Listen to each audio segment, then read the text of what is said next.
spending the last, oh, got it, the recording's in progress. Mm. So spent the last 10 years dedicated to insurance sales training, spent a few years at Zurich on the carrier side, working with training specifically for underwriting and claims, and then spent the last 8 years at Hub focused on sales training. And recently I've transitioned into a role that is with the Specialty Program Group, which is a subsidiary of Hub, as the talent and organizational development leader, which is a really sexy term to just say that I'm in charge of all of the training within SPG, which is just great because my passion of all the roles that I've had is really around learning and training because I feel like it has the most far reaching impact. And quite frankly, I think it's the most fun. I'm Sue Flom and Director of Programs for the SPG group, which Kelley just talked about. Joined that group in February of this year after having been part of Hub International for the last 15 years prior. So I've been working in, like, my background basically is like administration, operations. I joined the Hub Salesforce development team in 2014 when it was initially established, and helped that director get it off the ground with operations and structure and strategy and things like that.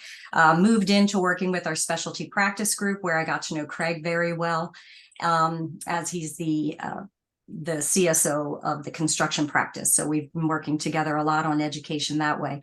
I worked with the specialty practice group on helping them stand up education, training, learning, developing of our newer producers, all the way through to expert stage. And I like Kelley, I always find myself in some aspect of training and learning. I usually end up falling to, let's teach people how to do it rather than tell them how to do it, because that's usually the best way and getting people to learn. I really like the idea of experiential education as well. My ex-husband worked a lot with an organization called Outward Bound. And so that's all about putting people in circumstances so that they can learn things better. I've always been kind of like a kinesthetic learner. So if I can use my hands, if I can be active in something, then I retain it better. So I try to bring that to really any job that I do. So right now, primarily working with development of new programs in our MGA, MGU space. So not as much in training, but certainly working closely with Kelley whenever I can. So in terms of what we brought to deliver, so I have about 800 and something members in my specialty practice. And what do we bring them? What do we need them to know? How do they need to know it? How do we deliver it in person and remotely? Sue would help with that. And then they both help with the thousands of producers that we have across both the US and Canada of what kind of training do these teams need. So what were the biggest challenges you faced when building out programs, and how did you overcome them? So for me, there's a few that come to mind.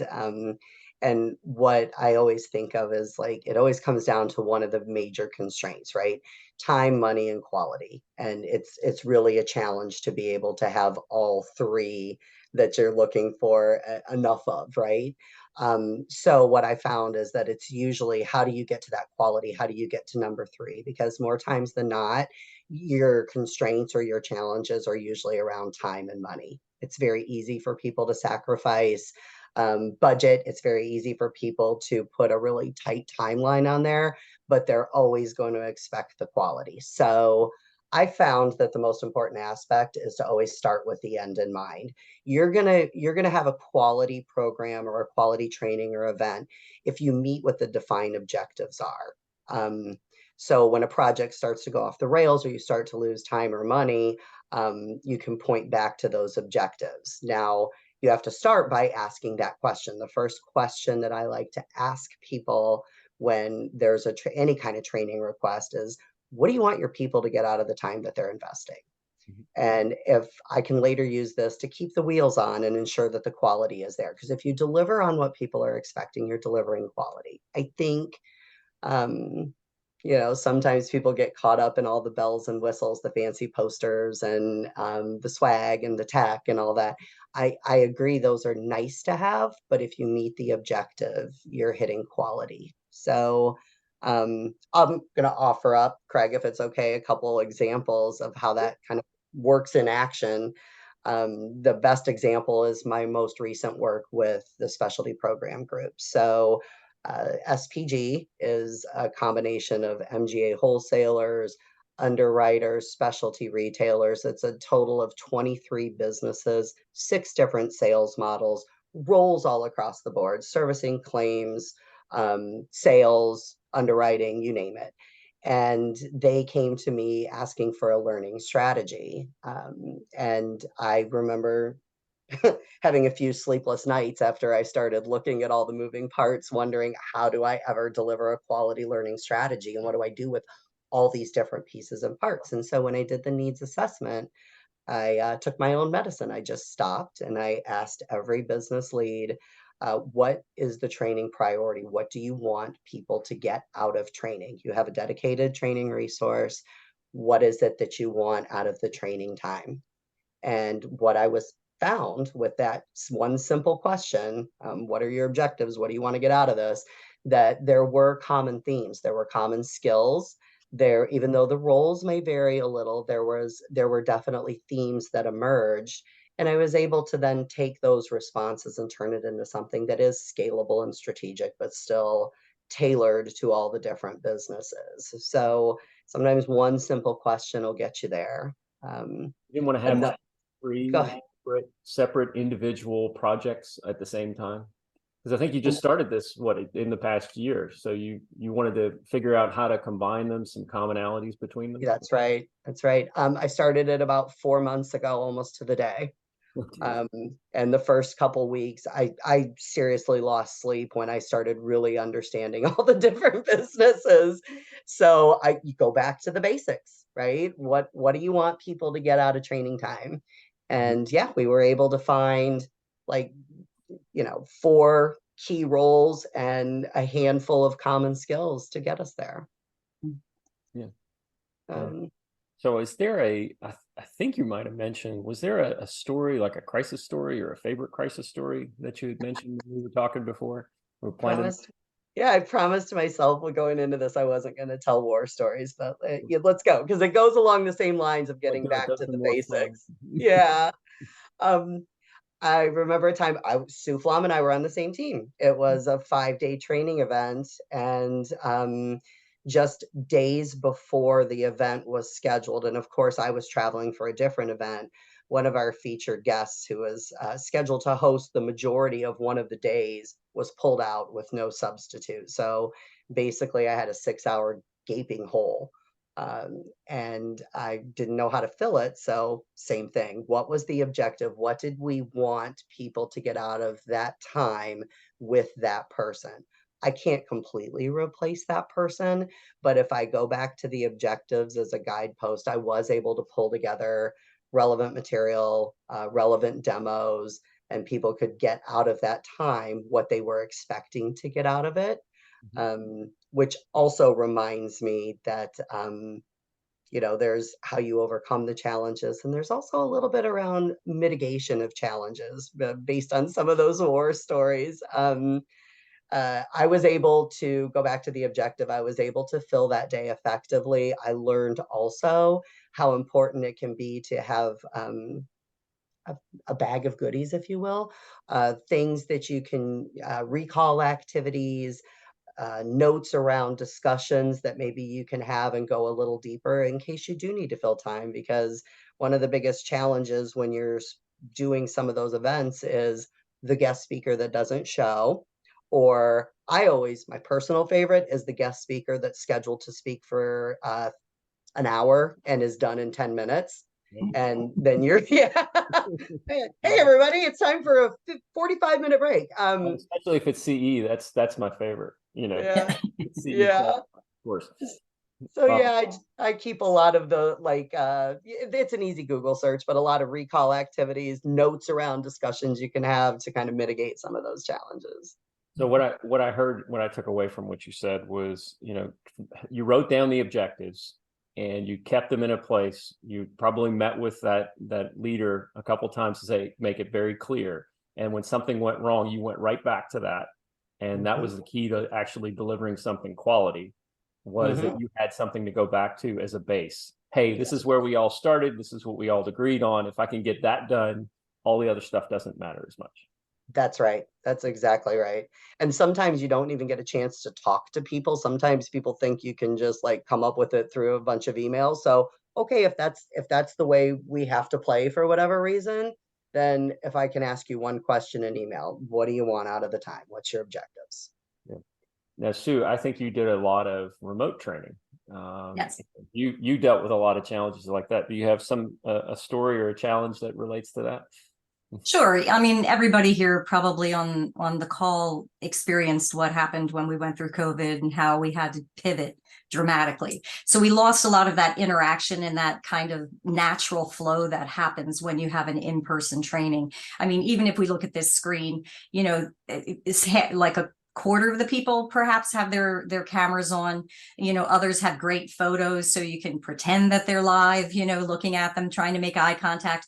But it's really a challenge sometimes to have a very natural training in a Zoom session or in a remote session.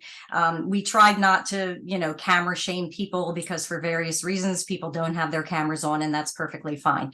For this session today, we would really love you to at least unmute and ask questions. Feel free to either put a question in the chat and, Craig will just read it out for you, or you can, even if you want to share a story, that would be fabulous, because this is going to only be better if we can be more interactive. But there is one of the challenges with remote training. People can be less engaged, less interactive. Attention spans are completely different when you're delivering Zoom training or remote training versus in-person training. So we had to learn the hard way that you need to either give bite-size. Thanks, Mike, for turning on your camera. We have to, we try to give bite-size pieces of training versus having a very dynamic individual standing in front of the room for a half hour or 45 minutes. A live presentation, you can do that, not so much on remote. Craig and I have worked on doing, we did a series of ERMI trainings, if you're familiar with that, for people to get a CRIS designation. So we did, pop up, questions during that. We did, he would do a section and then we would do a series of questions that the group could use the polls, built into the tool. So getting to know the tool was a challenge. We had to stand up, probably as many of you, we had to become experts on that tool very quickly. One of the things that we discovered were panels, just like this.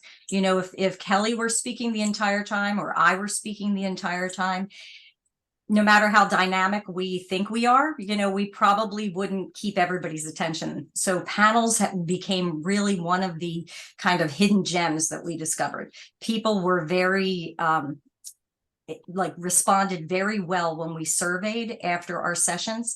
If there was a panel, they always ranked the highest. Prep calls are key.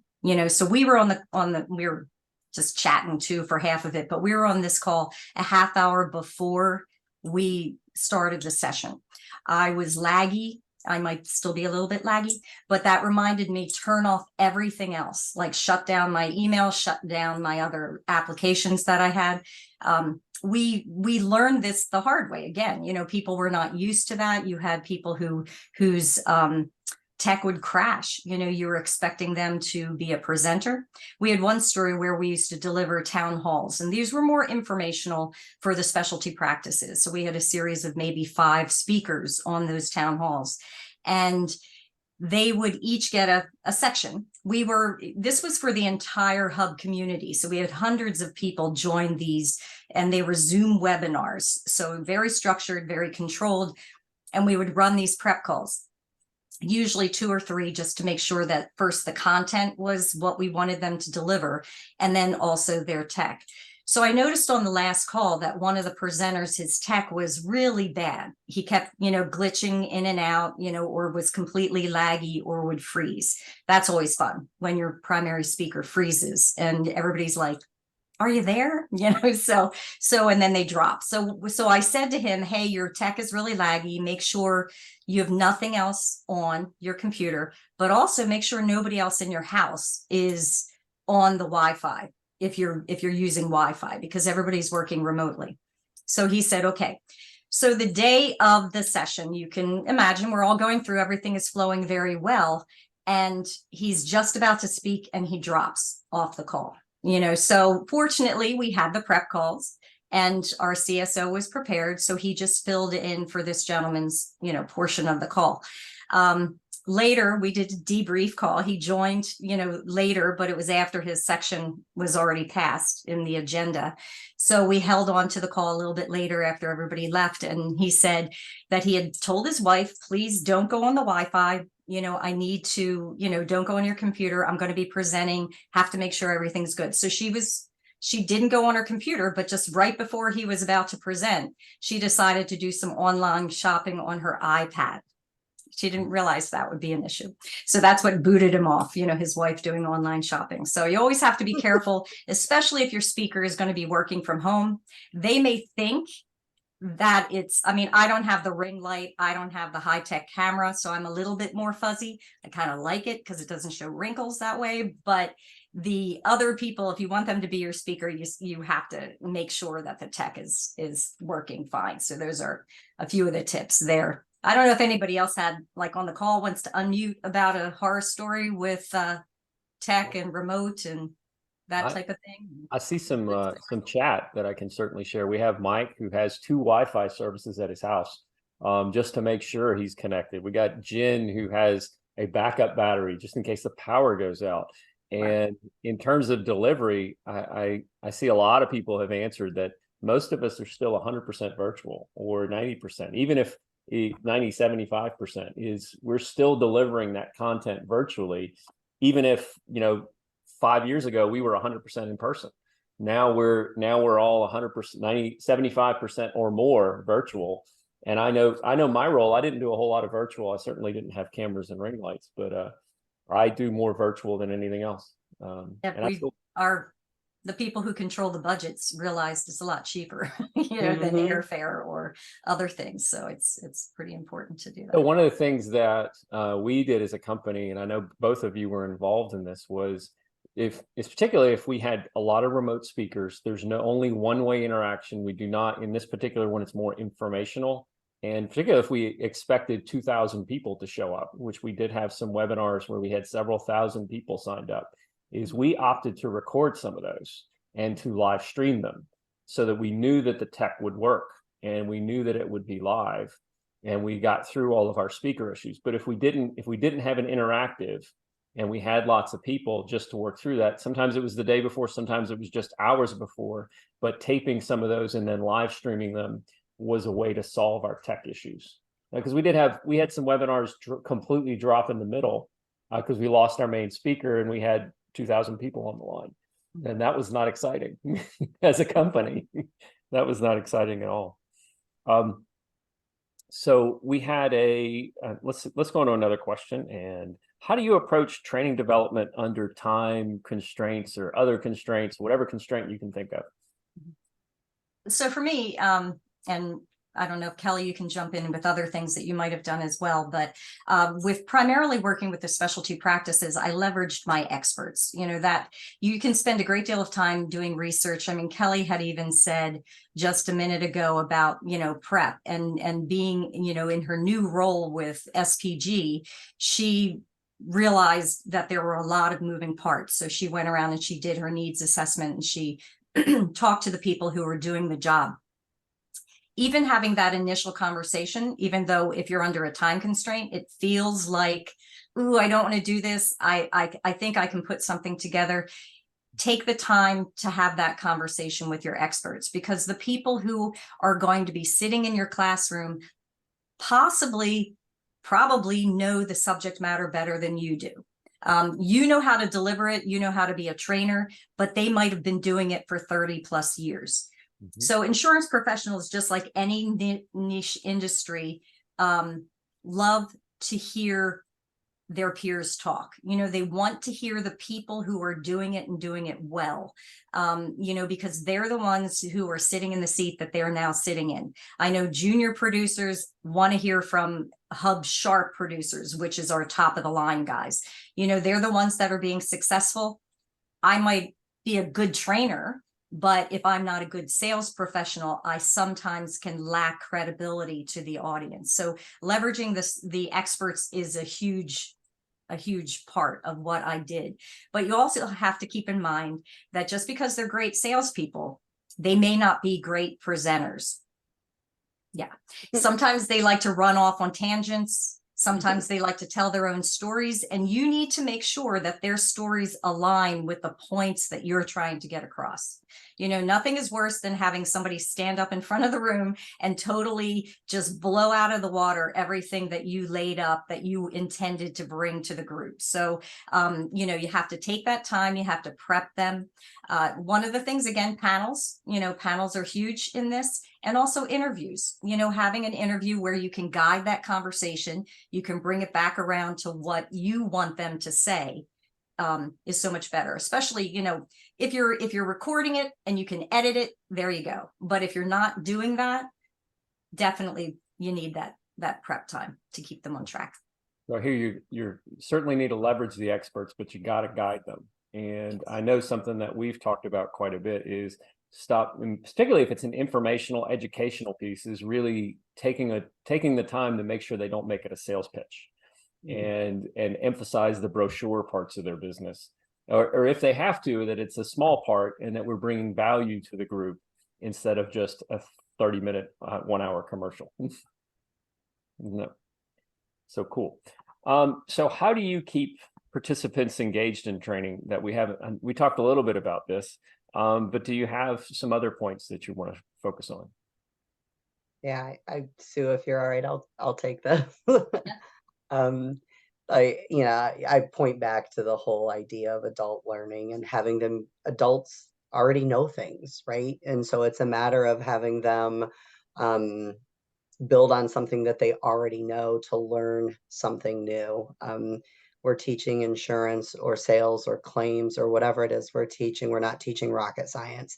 They have experience in their past that they can draw upon. I think what gets challenging is sometimes you'll have somebody who's been doing the same thing for 20 years and you're attempting to teach them to do it a different way or try a different skill. So sometimes to do that, what I'll do is take them out of real life for just a second and give them some analogies around what I'm trying to teach, something that they can relate to in their life, and then have them apply it to what it is we're asking them to do on the job. So like the best example is when I was teaching new salespeople or producers, and they always wanted to, present the bright, shiny new product or whatever. And I wanted to teach them how they really need to discover needs, right? So I would start talking about how crappy the weather is in Chicago and how can you help me with that? And they would always take me down a path where they wanted me to move down south or they wanted me to buy a winter home or whatever, without asking me questions about what I'm really talking about and what I really need. And when they do that, they would find, no, I need to stay here. My family's here. I have perks. I have, great property value without a lot of property tax, things like that. And then I would ask them to take that to apply it to one of their prospects. It is always important that they are able to apply it back to what they do every day. But sometimes they need to step away from that for just a minute. I also, yeah, go ahead. So stories are important, whether it's an underwriter talking to a retail or a wholesaler or getting in front of a customer, is to turn what you know into stories. Is that what you're getting at? That too. I mean, storytelling is one of my favorite ways to get a point across, because our brains are wired to learn things through stories. And if you go all the way back to hieroglyphics on a cave, that was our way of telling stories to each other of caution, or of, hey, here's where you can find the best berries, right? Like cave people, that's how they learn from each other. So I find stories to be really, really powerful, Craig. I think you just have to make sure that that story is compelling, that people can put themselves into that story. And to Sue's point earlier, that it's not going off on a tangent and just telling a war story, but telling a story that's applicable. And sometimes the best stories are the ones that make you vulnerable, and maybe it didn't end well, but people's brains are wired to learn through stories. And if it's going to be off topic, sometimes keep that story at the beginning, Yeah. sometimes more introductory. So I see a few comments here and maybe a few questions. Some people are saying polls are wonderful, and the planning if you want the audience to be engaged, you have to plan for them to be engaged instead of just trying to wing it. Thank you, Sandy, for that. Gamification, a couple people said that, which is great. We had Lydia and Jen both say humor. Was some possibilities, but you gotta be careful with humor. Even try it out on some folks, but those works very well, and I know both of y'all do great at that. And let's see, there was a question up here, and it was are you seeing any emerging trends in virtual learning and training in particular? So virtual world, what's the trends you're seeing? Well, Sue, you can jump in. I mean, I'll start with the fact that, to everybody's point earlier on the chat, it's more and more common. And I think it's to Sue's point, trickier to keep people engaged. I think we're all getting a little more sophisticated with all of our tools and the ways that we can use Zoom. I think I saw somebody in chat rather reference breakout rooms and things like that. I just think the biggest trend I'm seeing is to make it more and more like being in a real classroom, because that's the direction we're going. Like Sue said, people who manage budgets figured out pretty fast that you can do training remotely. Mm-hmm. And somebody was pointing out salespeople, so make it competitive. And then also recognize, particularly with salespeople, their attention span is sometimes very short. So sometimes changing voices, like Sue talked about, sometimes we make sure the voices don't last more than 15 minutes, where we're not changing sometimes subject depending on who's in the audience, for sure. So Sue, I think, did you have some things about engagement of how to keep the team engaged, maybe by giving them something to look at? I think Kelley had that. Kelly had that. Okay. Sorry about that, Craig. Well, that's okay. I'm going to piggyback off of something that Craig just said, though, when it comes to engagement. And that is, you referenced attention spans. Microsoft did a survey not long ago, and we officially have a shorter attention span than goldfish right now. Goldfish sit at 8 seconds, or at 9 seconds, and thanks to instant messaging and email and social media and all those things, we sit at 8 seconds. So people, you can do a lot of things to keep people engaged. I think one of the most important things is having a dialogue versus just tell, right? If you're reading off the slides, if you're talking more than 50% of the time, you're losing them. They're on their phones, right? Especially in a virtual world. So the more you can have it be a conversation and a two-way interaction, the more likely you are to keep your goldfish in line, if you will. Also, 50 minutes is about the max, and people need a break regardless of what you're doing or talking about. At 50 minutes, studies show between 50 and 60 minutes people need, even if it's what I call a one function break. Like maybe you don't have time for a 15-minute break, but you have, I call it a one function, choose it wisely. You need to get up and stretch, or you need to run to the bathroom, or whatever it is, but they do need a break every 50 to 60 minutes. And then I also kind of, just my last piece on here is, I like to keep a lot of games and activities and icebreakers on hand. I think that, I know sometimes some of them are a little overused, but giving people a break from the content, especially if you're teaching a lot of technical stuff for a minute, and somebody referenced it, having fun, right? Let them have a little bit of fun, a little bit of humor. I have a few games that I like to play that I keep in my back pocket, and you're welcome to hit me up on LinkedIn, and I'm glad to share all of them. I'm not sure if we have enough time to talk about all of them today, but just finding ways like activities where, uh, maybe there's even a little physical challenge or something that just gives them a little bit of a break, and connect that maybe with some recall. But just like somebody referenced gamification, I agree all day long that Yeah. people love games. Don't let them tell you otherwise. We had some folks mention Mentimeter and Kahoot and some other great ideas. And there was a goldfish there that I'm probably going to download before I shut this down because I like the goldfish. I'm going to use that for sure. So you and I, Sue, you and Kelley, we've talked a lot about training salespeople. And when I was on the underwriting side or dealing with claims folks or anybody, even on the service side, I would remind them all that they're all salespeople and they were all part of it. But in particular, how do you make technical training? We're trying to train these folks technically. How do we make technical training interesting for salespeople? Mm-hmm. Yeah, so and I was thinking, Craig, perhaps you were referring to we put together something called carrier conversations when the world shut down because our salespeople could no longer get out and meet with underwriters in person, and they couldn't have those lunches or those other sessions where they learned about new products in an informal way or conversationally. So we started having something called carrier conversations, and we would invite the carrier to come in and speak about a very specific product. We didn't want them to just do a huge product dump for people. We wanted them to take one or two relevant products that they sold so that they could tell us about that. We structured the time of those very tightly as well. Had series controls, like half hour of product, 15 minutes of questions, and you're out. So it was 45 minutes only, and also did the prep calls for them. So that was one way that we tried to keep attention spans, because it was a brief technical piece with the questions for interaction. There's no question that insurance professionals need technical training.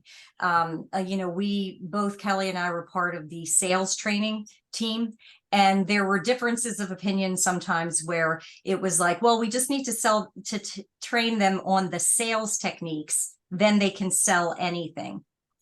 That's not really true. They need to understand not only their client's business, they need to understand the risks that their client is facing. And then they also need to understand the products that will solve the risks that their client is facing. So one tool that we've used is something called the feature benefit value grid. Okay. It's where you have a product, you have a certain risk that is identified by either the professional who is selling it or by the carrier, something like that. Craig's an expert in construction. He can rattle off a series of construction risks. We leveraged our risk services professionals in the places where we were working, in order for them to tell us, okay, in the hospitality industry, what would you say are the top 5 risks? Then we looked at the product that would solve the risk. And then we tied it back to, as Kelley was talking about the needs, we tied it back to the benefit to the customer. So that technical piece in the middle of there, which were the features, was where we would dive in. But we didn't just teach it in an isolated fashion. We didn't just say, this is business interruption, and this is all the stuff about business interruption, and this is what you should know, and here's the business interruption worksheet, and here's how you do it. We tied it to the actual client that they'd be talking to. We tied it to the actual industry that they were working in, so that they could connect those dots. I don't know about you. I have my insurance license and I've taken a lot. I actually took a business interruption course, and holy, it was just crazy. It was just so much technical knowledge that unless it's tied specifically, I'm not a genius, but I'm fairly bright. And I was like, I need something that's going to bring this home for me. So that's what we've done with our production staff who have the attention span of goldfish, you know, to be able to tie these things together so that they can make sense of it. Telling stories, we talked about that. A big one for technical education, claims stories. You got to leverage your claims people. They're the experts in this space. You know, talk to them about, okay, you know, you can open up with a claims story and then you can get interaction from the room. What would you sell to deal with this claim? What coverage is missing, or what coverage should have been in place in order to have that, you know, to meet that claim? Or if they're an underwriting staff, like how would you have underwritten this account to, you know, provide for this claim, you know, to make sure that they're covered? Yeah. Well, I know from leading marketing or carrier relationships for brokers for regions, and would have underwriters and brokers and MGAs visit maybe 3 or 4 times a day. And the ones who told me claim stories and would tell me how this stuff is supposed to work, and or you know, the same thing when we went to see a customer, if you could tell a story how these insurance policies function the way they're supposed to, it really, people remembered it. So I love that you do that. Yeah, to this day, I remember what, oh God, now I can't remember the term, but I remember the law of diminishing marginal utility, okay, you know, or the law of diminishing marginal returns, because my professor at the time used the analogy of beer and pretzels. Okay, the first beer is awesome, and drinking it with pretzels, amazing. But the more beer you have, the less utility or return you get from it, until you eventually have negative return because you get sick, you know. So that story, like, I still remember that, and that was like a million years ago. You know, that's what the law of diminishing marginal utility is.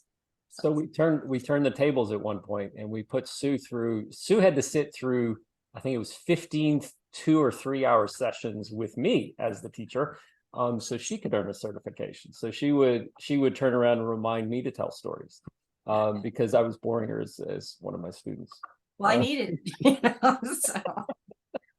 And we used polls, and we used a lot of things in that course. But I got certified as a CRIS. I got a CRIS designation from there because of Craig's training. So never sold construction insurance a day in my life, but I had a certification. So how do you know, if you want to, do you have some other favorite training techniques that you'd want to cover? Well, we talked about stories. I just think that one of the most important things is giving people practical application. Like I talked about, sometimes you have to get people out of their world for a second to get them to think about something.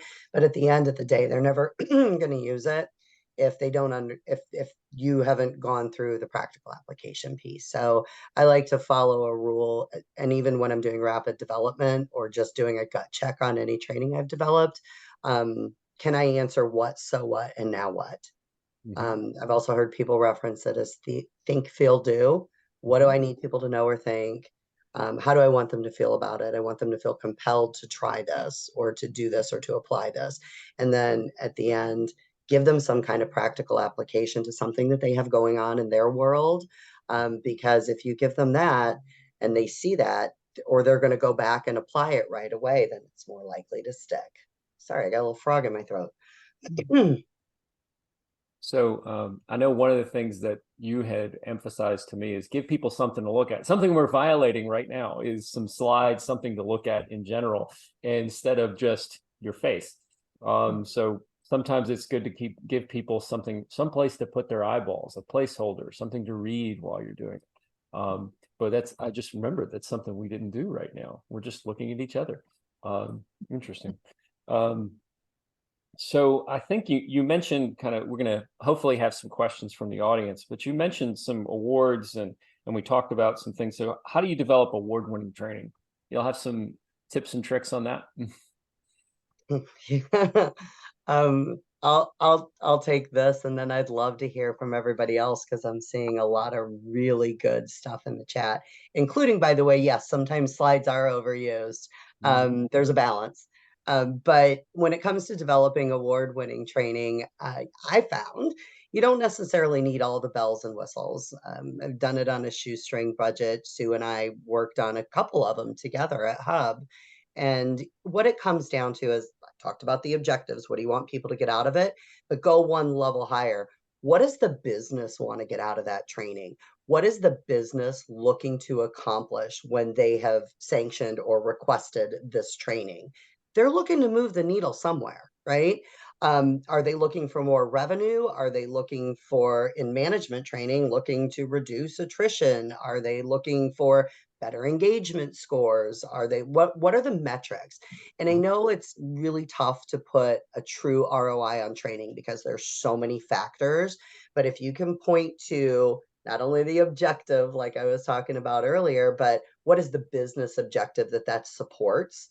And can you show where you've moved the needle and then tell that story? You know, all the other tools are nice. I've seen people just go way overboard on all the technical bells and whistles and all the cool things. And at the end of the day, it just comes down to the objectives, the business. Why does the business want this training? How can we prove that we added value? And then build the training objectives. You And feel then it's tell us. part of your job as a trainer to make sure that what you're doing is aligned with the company instead of just doing everything everybody asks for. Exactly. And we fall in that trap because I think training is learning training. We're a service organization as a general rule. We're there to serve the business. So sometimes I think we fall in a trap of, yes, I'll do this. But, you know, asking a few questions along the way and what are you looking to accomplish? And by the way, to your point, Craig, what are the business objectives and how do we line up? And Jessica Hartman, you have your hand up. So would you like to ask a question? I just right on that topic, if that's okay. We just did it's a sales training program for underwriters, and the idea being, that we're trying to increase quote to bind ratio, right, in the long run. So that's what we're talking about. That's what we're trying to achieve. And we had a very successful rollout, but then we also had a tough year for this one group that so they were all engaged, everything worked out well, we had a lot of positive response, and now we're looking at it going, well, can we tie it back to, like you're saying, Kelley, to that, did the quote to bind ratio increase? Well, they also lost a lot of people. They were doing so well that they got poached, and that's okay. But then now it's like they were doing renewals and not new business. So here we are, and we don't have the numbers yet. But so then what do you do when you're trying to tie it back to that business? And like you said, it's hard to measure on that. What do you do when you're in that scenario and trying to tell that story back to the business? well, I think I don't know where you're losing. Are people getting poached out of the company? Is that what you're saying? Yeah. So then Yikes. we had, like, an employee, so now the employees that are left are working renewals and not new business to get stuff out the door, right? Yeah. And so, which is I, fine, and it'll come back up. Hopefully everything we've taught is going to stay with them and is going to help in their renewal cycle, right? But now, is it going to necessarily show what we were hoping it was going to show, tying back to the business? it happens. I mean, Yeah. you got to look at the numbers, and you don't. It's I'll just speak very frankly that this isn't the year for you to submit for an award, right? Right. Yeah. But I mean, I think, you've got to be able to tell the story to the business on all of things. And still are there, we always look at how we measure success through numbers because that's just usually that's what a business understands. But sometimes we can tell a story just through a narrative. I love to tell a story with numbers, but can you find an example? So instead of the whole team did X, is there that one person that, or two people or whatever, that stayed and you can tell their story instead? That's what I was going to suggest too. Yeah. It's a great idea. Data on the people. Yeah. That's a really good idea. Yeah. Because narratively, the business was happy with the objectives we met, but it's like, you'd love to be able to tell the broader story of the business. But I like that one or two people narrative. Thank you for that advice. I appreciate that. Yeah, you got it. Yeah, and there's always the debate of whether or not we develop training that is industry recognized, that makes somebody potentially more valuable to be poached. versus, hey, let's just, instead of giving them certifications and letters to put behind their name, let's just give them something that trains them to do it, but they can't get certified in anything. So they're only valuable internally. So that's always a struggle. I think if we make them more valuable, they're just more valuable. And some of them might get poached, but that's a debate I think we all have of what kind of training we provide. I don't have a solution for that one. Do you, Sue? No. No. Do we have any other questions from the group? And thank you. Thank I'm you. sorry, I was typing something to Lydia there about stakeholders articulating what their objectives truly are. And I'll just say this, I feel your pain, because a lot of times, especially with executive level stakeholders, they'll know it when they see it, which does not help you at all, right? So sometimes, and it's painful, is asking the same question different ways and, just getting as close as you can. But I think it's a really good point that Lydia brings up, because that's always been a big challenge for me. I'm glad you asked. Okay, cool. Any other questions? Jen, I'm going to put you on the spot. I thought you had a question. Come on. Well, I did. And how do you manage to switch gears between when you're talking to say institutional sales, financial sales, to retail sales, to underwriting, to claims, because they all as a group kind of approach things differently? How do you tailor what you're doing? Sue, is that coming at me, you think? Well, I mean, could be. I'll just say a little thing first, and then I'll go Yeah, at you. please. Because you just had to do this whole big thing with all those various groups. But always consider your audience, consider who's actually making up the room. And then those would be your subject matter experts. Rarely will you have all the groups together in one session. I have found, at least in my experience, it's usually segregated by job type. Make sure the stories are relevant to them. But, when we were prepping for this call, Craig was saying, just having all the parties tell the story from their perspective can also add a lot of insight to any kind of training as well. So you get the producer and the underwriter and the claims individual all talking about the same scenario. We've done that too with some of our summits. We've brought a few different people to give a story, a success story or a fail story, because sometimes the fail stories are better at illustrating points, and have them all tell it from their angle, so that you get the complete, 360. Sorry, Kel, go ahead. No, I love that. I think it's helping people see the big picture. And Sue, you and I both also had this challenge when we were on the sales training team, where we would have, they weren't necessarily different roles, but they kind of were, because they were supporting different lines of business and very nuanced. And so we would do in our sessions, hey, here's what the whole group can benefit from, and looking at the big picture and the common skills. And then maybe we need to break you out when you start getting into the weeds on some of those things. So one thing that I know we worked on together in different capacities was sometimes we break up the audience, and they think we're giving them their own message, even though we're not. Okay, so when the audience gets so big and it has too many different types of groups in it, they feel like they're not getting anything special. So I've delivered some regional calls, and Sue and Kelley have helped me do this, where I just have Northeast people, or I just have the West Coast. And because I want to give them the opportunity to interact together. A smaller group helps them interact a little bit more, but more people showed up because we were just doing West Coast, and they didn't realize that 80-90% of the content was exactly the same for all the other 5-6 calls that I did. But we broke it up just so the audience felt like it was more appropriate and more tailored to them. And they did, even though it was exactly the same. Yeah. So Well, let it feel special. why not? So thank you. I think we're running out of time. So if you want to contact either Sue or Kelley, reach out to me. I think we share their contact information, but I'll be happy to share that with you and connect you to them. We love training, and I know they each love training. And they've been doing this a long time and would love to connect with you. So thank you for joining our site webinar for the month of November. We have some great stuff coming. One of the things we will announce is we already have the first quarter. I think we've got through April of these calls planned, and we have some great speakers in store for you. So thank you for joining us today, and we hope to see you again very soon. Thanks for having us, Craig. Great job, you two. Thank you so much for your time. Well, thank you. This was appreciate it. fun. Thanks for Yeah. having us.